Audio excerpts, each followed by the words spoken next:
We started working on a new game and were highly motivated to create the best game we could, but after a few weeks that motivation faded and we no longer feel the same drive we had at the beginning. We are considering ending this project and starting the new one.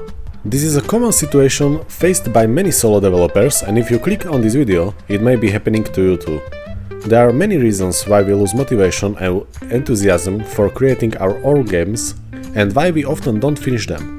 I've been in this situation, and thanks to that I learned how to not lose motivation to work on my games and successfully finish them, or how to work on my projects regularly. Today I want to share my tips on how to not burn out when creating your own games. It can happen that in the morning we say we want to create, for example, 2 new mechanics or a whole map for our game. But during the day we encountered several problems, and by the end of the day we only have completed half of what we planned. We feel disappointed that progress did not go as well as we wanted and that creation of our game is taking too long. We must realize that if we work on a game alone, progress may not be rapid and game development may often be prolonged. However, this is perfectly fine. Even if we plan to create something during the day and only accomplish a certain part of it, that is still success. Every small step we take adds up to others, and together we will eventually create a finished game. There is no point in worrying that we won't finish the game in a month. The important thing is to regularly complete small pieces of our game, because it is always better to do at least 10% of what we have planned than not do anything at all. For solo developers who work full-time, it is often difficult to find time to work on a game. I also have a full-time job, and even though I only work on my game for 30 minutes every day, it's still better than not working on it at all. And often it's better than working on a game all day long, because even though we work too much on a project, it can lead to burnout and loss of desire to work on our games. Working on our game for at least 30 minutes every day will not only help us maintain progress, but also give us constant overview of our project, so we won't forget where we left off last time or how certain mechanics in a game work. On the other hand, it is also important to know when we need a break from game development.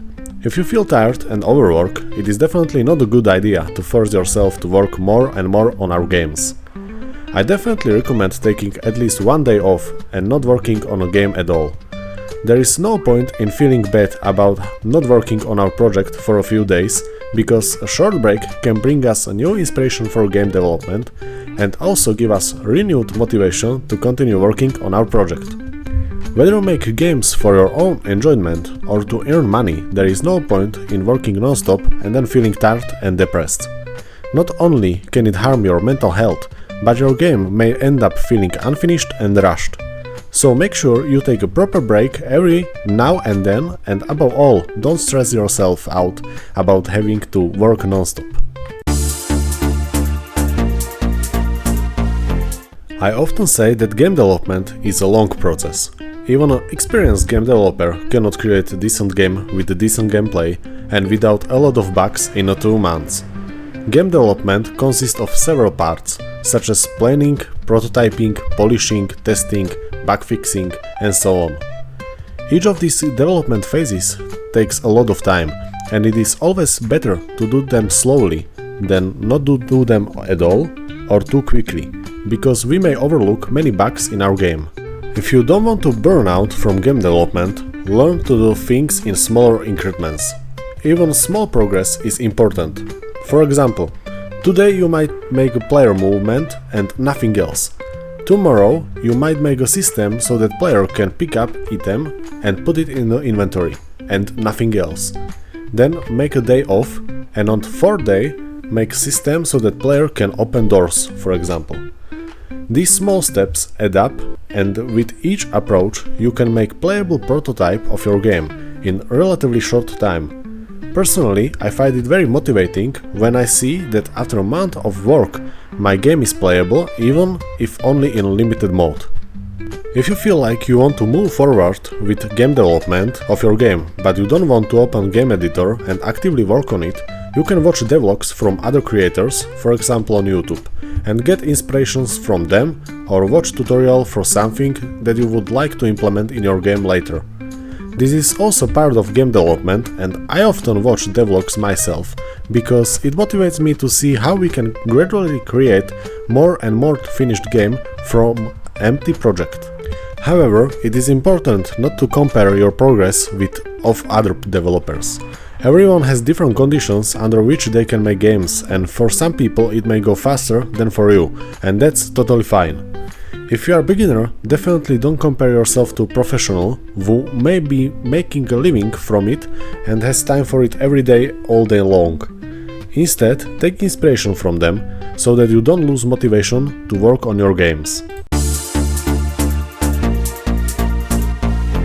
If I had to summarize what I wanted to achieve with this video, I would say that it's not about working harder, it's about working every day in a sustainable way.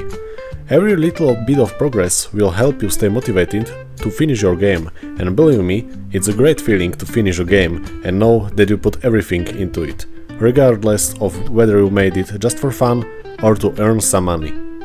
I've been making games for over 3 years, and on this channel I try to help developers and share my advice and tips on game development, so you can also check out my previous videos, and I'll be very happy if they help you at least a little.